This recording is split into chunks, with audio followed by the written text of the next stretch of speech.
cowled, but loosely so that jewel points bloom out a dark coiffure. Early March. Cold rains have crossed California, then rolled over the Sierras and dipped down upon us, and 6 straight days chilled Las Vegas. These cold rains then carried east along the high wind and did great mischief there. Snow lies 2 feet deep and more all up the seaboard. Back here, back west, the valley lies refreshed. At midweek there had been a tight seam of heat inside 2 cold days, and Saturday we burst into the 70s. Tonight the summit of Mount Charleston, the high point of earth in this broad county. The crooked moon hangs above, just off the peak of black night. Hecate's the crooked moon that slices even night. The moon is framed off-center by the silhouetted tips of the bristle-cone pines that sprouted when quick girls still dared bulls at Minos. No longer even a green blush now within that soft mass. The pines are but blacker shapes against black night, jagged in the corners of my sight, the stars all hid behind. While below, warm spring sunlight has stroked Las Vegas, then soothed it with cool winds. It is white winter here atop Mount Charleston, where the cloud water fell as it would fall 2,000 miles east, as snow. Winter had entered the valley as a nymph in white taffeta, billowing through night. She drifted southeast, sailing among the clouds, snagged underneath by the tips of all the Sierras, and above, snagged also upon the crooked moon. The winter nymph here has paid due tribute to Hekate, then flowed eastward in a shredded gown. Mount Charleston, as the tall peak, has snagged its own big patch off the gown, and I am standing here, the black man among 2, amid white snow, and the dogs. Here, cast against white snow as above, on white moon dust, I look now with all my eyes, and behold the splash of dog prints in the snow. Yo, Hekate, who knows the 3rd road. Yo, Hekate, who holds the key. For the moon and Nevada are 2 great concaves toward each other, split by black broad space, as great palms outspread in the night, so that the moon and Nevada are not aimless wanderers. They are pinned, such that tight cislunar space has sprung 5 whirlpools, and close upon Nevada, and circling the earth, a skin of gathered sunfire. I leave boot prints in the snow atop the mountain as above. In that white silver dangled before distant stars, there are boot prints studded in the moon dust. Yo, Hekate, who knows the steep way. Yo, Hekate, who holds the key. Hers is the moon and the crooked moon. Hers that part of Dionysus' sap that poisons and heals.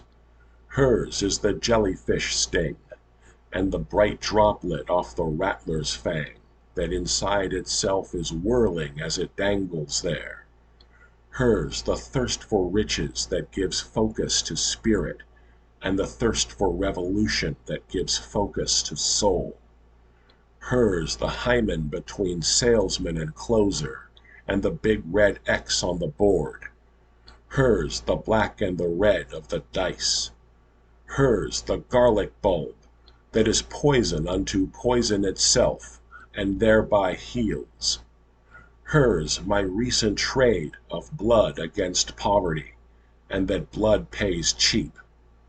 Hers the nuggets still dug deep in the land, unpicked, waiting, and the black oil that is the pressed rot of ancient flesh, and that pools and surges within the earth, then sails the broad seas in ships more numerous than breadcrumbs strewn before an audience of birds, and all because it burns. Hers the honorific nigger that is the curse and delight of my people, the choice of black and the weight inside that choice that may not now be unchosen, for we now are hers, and her grip will not be broken. Hers the dark shining in the abyss, earth's bowels burst hot through the ocean floor. Hers the weird dark forests that thrive there in the pressure. Hers the ice and the metal in the moon, hid beneath deep rock, yet there is no hiding from the torchlight. Hers the 250,000 miles of cold death.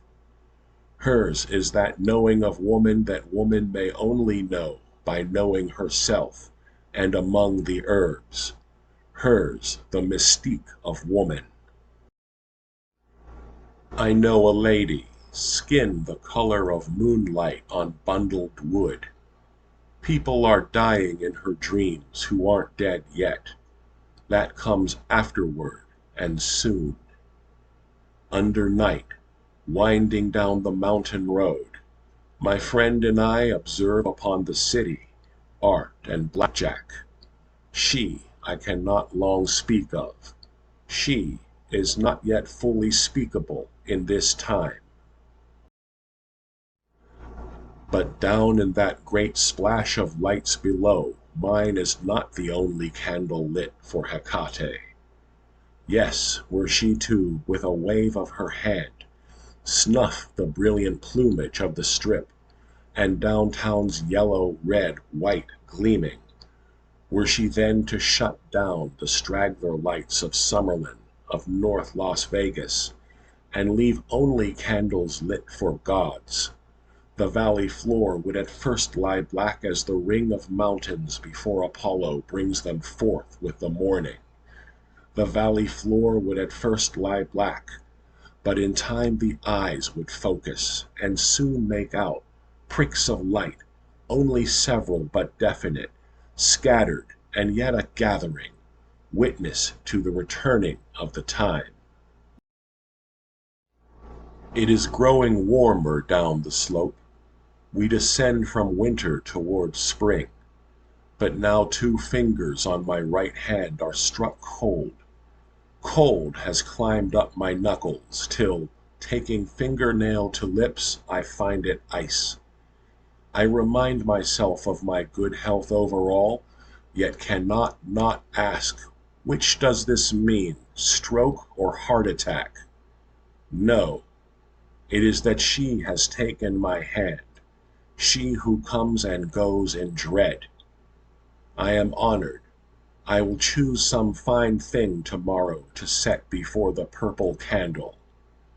Yo, Hekate, who sees the shape. Yo, Hekate, who sees the key. Hecate's is the crooked moon unto its final silver pinch descending dark.